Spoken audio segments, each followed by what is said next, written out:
Imagine a world where something as simple as your favorite drink is suddenly taken away. Not just banned, but stolen by a foreign power that controls every sip. That's exactly what happened in Ilocos in 1807. The people's beloved Basi, their traditional sugarcane wine, was no longer theirs to make or enjoy freely. What followed was one of the bloodiest uprisings in Philippine history. For centuries, Basi wasn't just a drink. It was life. Ilocanos served it at weddings, childbirth, even funerals. It marked love, birth, and death. To lose Basi was to lose culture itself. But in 1786, the Spanish colonial government stripped the people of this tradition. They outlawed private brewing and forced everyone to buy from government stores. The Ilocanos felt robbed. At first, people tried to endure.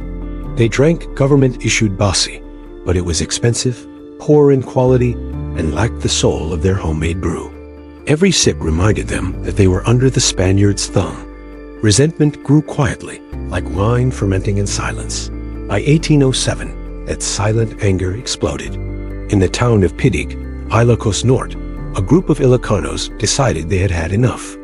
Led by Pedro, Mateo, and Salarogo Ambaristo, they rose up against Spain. Some accounts even merged their names into one Pedro Ambaristo, an echo of how the revolt made them legends.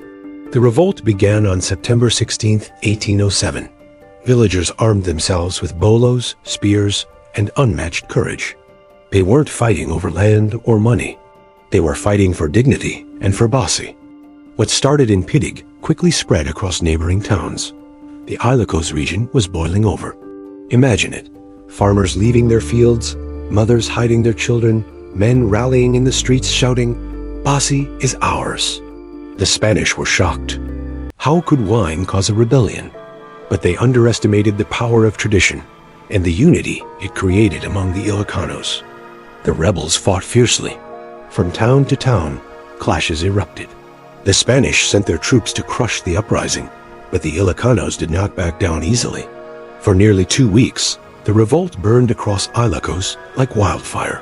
Every bottle of Basi became a symbol of freedom. But the Spanish were ruthless. On September 28, 1807, the rebellion reached its bloody climax.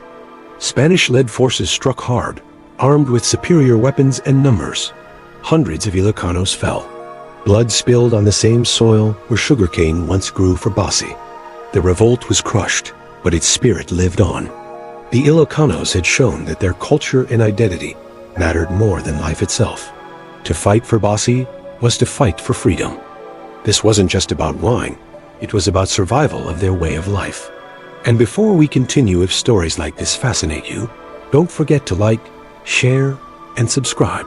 It helps us keep history alive, one story at a time. Drop a emoji in the comments if you believe tradition is worth fighting for. Today, the memory of the Basi Revolt is immortalized in art. 14 paintings by Esteban Pichay Villanueva vividly capture the uprising. They hang at the Ilocos Sur National Museum in Vigan, like windows into a past drenched in courage and sacrifice. There's also the Basi Revolt Monument in Piddig, standing tall along the highway. Travelers passing by are reminded that once, ordinary farmers dared to challenge an empire over something as humble as a drink. It's proof that resistance doesn't always start with swords. It can begin with a sip. The revolt also serves as a warning. Take away a people's culture, and you spark fire. The Spanish thought they could control Basi to earn profit. Instead, they lit the fuse of rebellion. The Ilocanos proved that even the smallest tradition can fuel the fiercest fight. More than 2 centuries later, Basi is still brewed in Ilocos.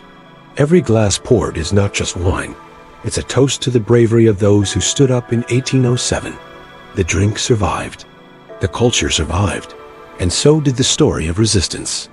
The Basi Revolt reminds us of a truth that never fades.